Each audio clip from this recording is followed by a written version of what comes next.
So ఇక్కడ నేను Kaushal board ట్రైనింగ్కి టీఓటీ క్లాసెస్కి 3 days అటెండ్ అయ్యాను.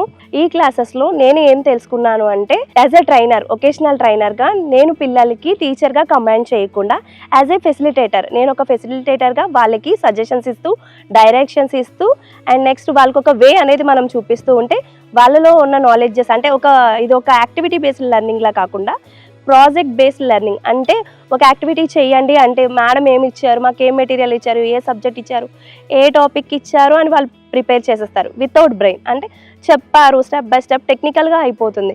బట్ అలా కాకుండా ఫెసిలిటేటర్గా నేను వే చూపిస్తా, కానీ ఇదే వాడండి, ఇదే చెయ్యండి అని నేను చెప్పను. ఈ డైరెక్షన్లో వెళ్తే బాగుంటుంది, మీరు అదే ఎందుకు చేయకూడదు, మీరు ఆలోచించవచ్చు కదా అని వాళ్ళకి నేను ఒక పాత్ అనేది చూపిస్తుంటే వాళ్ళు ఆలోచిస్తారు. ప్రతి ఒక్క స్టూడెంట్ కూడా ఒకేలా కాకుండా వాళ్ళ ఇన్నోవేటివ్ టాలెంట్స్ అనేవి బయటకు తీస్తారు. తీయడం వల్ల ఏంటంటే ఒక్కొక్కరు చేసిన ప్రాజెక్ట్ ఒక్కొక్క క్రియేటివిటీ అనేది బయటపడుతుంది.